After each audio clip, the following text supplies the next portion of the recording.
Welcome back to the GSMC College Football Podcast, presented to you by the GSMC Podcast Network. Just discussed the Power 2, the Big Ten SEC, that growing financial disparity. Gonna talk a little bit about another power conference in the Big 12 right now, and their coaches.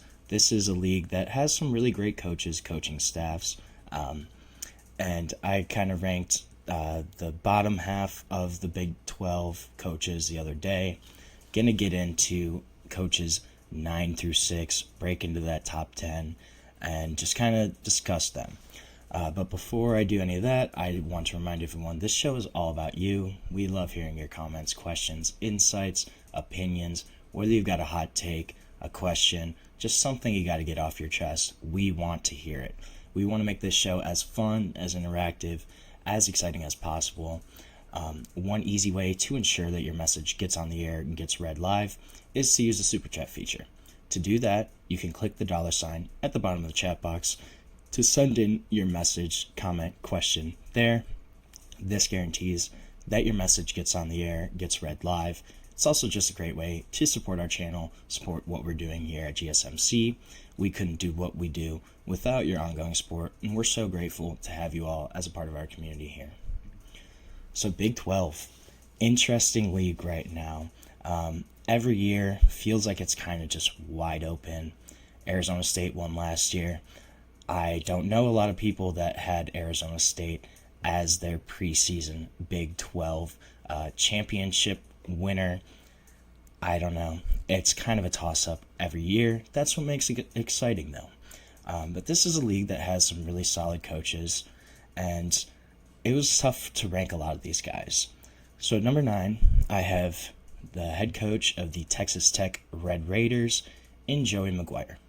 Now, Texas Tech, they have become a winning program in the Big 12, basically since Joey McGuire has kind of taken over here. He's shown glimpses of success during that time. They've had 3 consecutive seasons of at least 7 wins, and Texas Tech in Lubbock, that's a tough place to achieve consistency. Obviously, they've had some great teams in the past. You know, I think of the Michael Crabtree teams where they were top 5 in the country at one point. When Mahomes was there, they had some really solid years. This is kind of a program that fluctuates a lot. But Joe McGuire has them on the right track, and this is a Texas Tech team that is looking up under his direction. The big challenge is going to be, can he get them over that hump? They've been knocking on the door. They've been close to contending for the Big 12. It just kind of seems like there's 1 or 2 things every year that kind of hold them back. But they hit the portal hard this year. Brought in a bunch of guys, spent a ton of money across pretty much every position on the field. Bringing in David Bailey from from Stanford on the defensive line, bringing back Micah Hudson at wide receiver, 5-star freshman who had transferred in the December portal. A couple really big wins, and those are just 2 of the 15-plus names that they brought in to kind of restock this roster. One of the biggest winners in the portal. Joe McGuire is a solid coach, and I think this is the year where we're really going to see what he's made of as a coach. Texas Tech probably has the most talent they've had in a long time. This is a super deep, really high potential Red Raider roster. I'm excited to see what he can do with them. It's all going to rest on his shoulders, though. He's had them have winning seasons consecutively, but they just haven't gotten over that little hump yet. And that's the big question mark with Joe McGuire. Can he get Texas Tech over the line? Can he push them into contention where they are solidified as a legit Big 12 contender? That's going to be the big question mark with Joe McGuire. I think he can do it, but that's the big question. What's going to happen? Can he get him over that line? At number 8, I think Lance Leipold from Kansas is a phenomenal coach. I think he's a little underrated. Honestly, this is a guy that, look at the state of the Kansas football program before, and then look at what he's done since he's been there. A guy that got hired from Buffalo really late in the cycle, too, after they had some issues there. He was kind of a late hire, jumped right in at Kansas, and this is a program that was completely dead before he got there. Not gonna lie, this is a basketball school. Kansas just hasn't really placed a lot of emphasis on football, but Lance Leipold comes in, gives them life, injects something into the Kansas program, able to really have a strong season in 2023. They won 9 games. Jalen Daniels looked like a potential Heisman candidate for 24 season based off his 23 tape. Kind of tapered off at the end, but this was a Kansas team that was ranked in 2023. Not in basketball, in college football. Kansas, the Jayhawks, were ranked, and a lot of that has to do with what Lance Leipold has done with that program. 2024, they did have a little hype, which can often be the death of programs like that. You know, you have one year you kind of overachieve, and you come in, struggle the next year. They started off decent, quickly faltered, 2-6 finish to the year in the final 8 games. But the fact that Kansas is even a bowl contender every year, that's a credit to Lance Leipold right there. That's a great coaching job. The fact that he's able to have at least hired expectations for this Kansas football program. The expectation is no longer winning 4 or 5 games. It's getting to a bowl at the minimum. And that's something to be said in and of itself. Also was able to generate enough investment for the stadium to be renovated at Kansas. For football, again, Kansas, basketball school. He was able to get significant investment into a football renovation of their stadium. That's pretty crazy, and that's a phenomenal coaching job. I think what kind of holds him back a little bit is just that Kansas hasn't had, sustained success. That's a big part of kind of what's happened here. At 7, I have Sonny Dykes. I think Sonny Dykes is a really solid coach.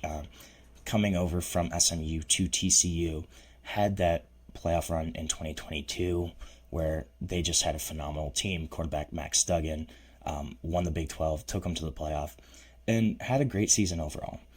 Kind of struggled in 23, dropped down, lost, only won 5 games, lost a lot of talent from that 22 team, but they bounced back last year. They very quietly won 9 games last season. TCU played up. I think they played better than probably the talent on their roster kind of indicated.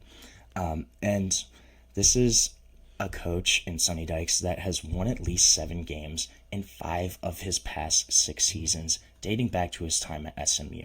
So the guy really hasn't had a losing season. You look at that 2023 season, that was his worst year. But before that, every single year, they're winning football. And TCU, that's a tough place to win. The fact that he took that program to the college football playoff, him and Kenny Dillingham are the only 2 active Big 12 coaches to have made the college football playoff. And one could argue that Sonny Dykes' run was more impressive than the one that Arizona State went on last year. This is a great coach and a guy that I think gets a little under-recognized, and a program that gets a little under-recognized. I don't know a lot of people that knew that TCU won 9 games last season. TCU certainly flew under the radar. They won like their last 5 of 6 or 6 of 7, something where they went on a great run at the end of the year. This is a team and a program that is based on great coaching. Sonny Dykes is that. And I think we're going to see kind of what TCU does this year. I could see them having another bit of a down year. But if Sonny Dykes keeps them above water, I think that's just a testament to kind of what he's built and the caliber of coach that he is.